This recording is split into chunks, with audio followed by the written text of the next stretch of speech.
Happy birthday. Happy birthday to me in advance. It's only Monday and my birthday is on Saturday, but we might as well start celebrating early because it's Virgo season. We are here.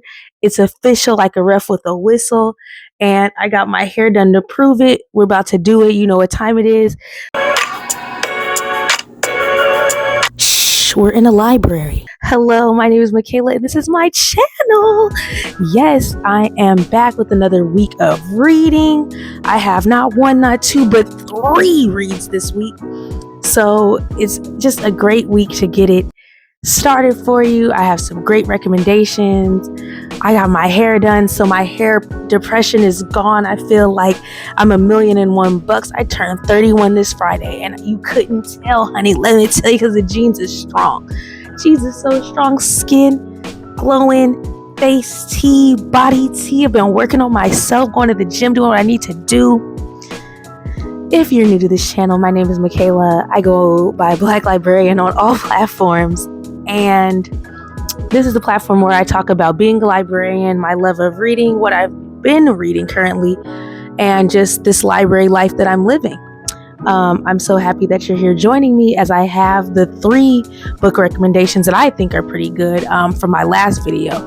And I'd also like to give us a clap because we're being consistent, not one video, but 2 back-to-back videos in a week. I post mostly on Mondays, and of course consistency is key. And because I have no programs at the moment until to mid-September, we got it. Without further ado, let's get into the reads. Now, my first read up is Plus Size Player. I was telling you how I read Curvy Girl Summer and how Danielle Allen is becoming one of my favorite writers just because she knows how to write a steamy novel, honey. We have Nina, who is dating not 1, not 2, not 3, but 4 eligible bachelors. She has one that she's dating for the fun, because he's the fun one. He's the one that teaches her to be adventurous and she can have fun with and be herself. She has one who is super romantic, who buys her flowers she can take to certain events, who makes her feel special and the world is hers. She has a funny one who is hilarious. He is a comedian and he makes her laugh. And then she has the smart one, the one that she can learn from, who gives her like an intellectual itch, or she scratches her intellectual itch. And it's fascinating to watch. Well, I wouldn't even say, I would say it's very admirable to read of a woman who's dating multiple men, trying to figure out what man she likes. She ends up falling for one who turns out to be more than just fun and games. Russell proves to be the one that she's been waiting for, who's going to take her out the game, or so she thinks. She is a plus size model on Instagram and becomes a runway model of sorts, but finds out that their jobs kind of, what is that? Their jobs, they basically work at the same place. Yeah. And she has to choose what's more important, her dream job or her man. And then we get into the book from there. To get you interested in reading, I want to read a little quote that I had about her dating the 4 men. Nina says on page 9, very early, I only spend time with people I enjoy. I only do things I want to do. I only have sex with people who get me off, so my time is never wasted and my energy stays high. And that is the key, ladies. We need to stop just wasting our time on one man. I feel like that's the key. And becoming 31, I'm locked in. So this was a very good book. And it also teaches you never to settle. So an amazing read. Now, another very quick read, because I believe Plus Size Player is under 300 pages, and so is Only for the Week by Natasha Bishop. Now, this book is so messy because Janelle's sister is getting married to her ex.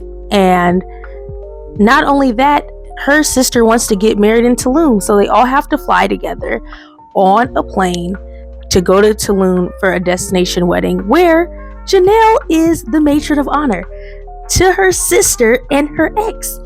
Her sister brings her and her friends out there with her. He brings his guys to be his best man and all of like his groomsmen. Janelle is having a time because her sister is really mean to her. She's her older sister and she's acting all crazy to her. Like she wants her man, even though she's dating her sister's ex. Janelle is trying to keep her space, trying to keep the... Okay. So I don't know what was going on. The camera just turned off. But back to what I was saying about for only 1 week. Janelle, she's trying her best to keep up a good face in spite of her sister being a bitch the whole trip. Rome, who is her ex's best man, is really attracted to Janelle, has always been, but being down for his homeboy, he wasn't going to try to make a pass at his girlfriend at the time. But the wedding is already messing enough because Janelle's sister is marrying her ex. So he's like, well, maybe I should get mine too. And he does. And he starts to kind of court Janelle by trying to be her little lifeline throughout the trip. So when she needs something, he can come and please her and help ease her mind. Because she's always just giving so much to her sister, her family, and to everyone on the trip and not being concerned about herself. And he's tired of that for her. So on page 76, basically he takes her out on a day on a boat because she's a doctor and he is a video game tech. Like he is a creator of video games. He does all the graphics and things of that nature, right? So they both are making bank, equally yoked and all that. He rents a yacht in Tulum for the day so that he can take her out and they can have a nice little date. She can relax. He says, first of all, you need to stop worrying about other people for a second. You don't have to repay people for the little things they do for you. The people who really fuck with you don't give a shit about that. Second, if you're worried about how I'm going to spend my time on this boat, run me a book then.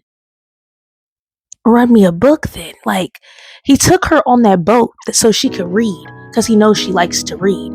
And because he knows her, he knows that she has more than one book on that boat. And he said, give me one. So he's reading a book that she's interested in because he's interested in her and took her on a boat to get away from it all because he's tired of the way she's being treated. Only for 1 week. Like, why do like book boyfriends exist in real life? That's all I'm going to say about that one. A really good read. And all these books are under 300 pages, by the way. And the third book that I'm going to recommend is My Sister the Serial Killer. Now, this was not a romance at all. This was more of like a thriller, which is very rare because we don't often get to see a female serial killer. Corday's sister, Ayola, she kills men. She kills the men that she dates. And Corday doesn't really know the reasons why. She just comes and cleans up the messes when her sister calls her. And it's happened a couple times. Now, it's never been an issue before because Corday is, removed from these men. She doesn't really know them outside of her sister. She knows her sister gets men and that they just love her because she's fine. And being the older sister that she is, she's going to protect her sister at all times. So she's going to clean up her messes. And being a nurse, she knows just what to do when it comes to that. The only time that it matters most for her to not help her sister is when it comes to the doctor working at the hospital that she really likes. And when her sister meets him, of course, he finds Ayola to be irresistible and they start dating. And Corday is sitting there like, what do I do? Do I help my sister potentially kill this man and help clean it up when I know this man? Or do I warn him? And she's torn, right? It was all good until we reached the end, which was a bit rushed for me, but all in all, it's an overall good book. Let me see. The quote that I'm going to read from is on page 56, where Corday is talking about how she always knew her little sister was beautiful. She knew she wasn't, and things like that. And it kind of separates them as sisters because she always thought that she would be able to protect her when it came to her being treated the way that she was through school, but she wasn't. And this is how the divide of them came to be. 2 years in, she's talking about school, I was hardened and ready to protect my sister, who I was sure would receive the same treatment that I had. Maybe hers would be even worse. She would come to me each day weeping, and I would wrap my arms around her and soothe her.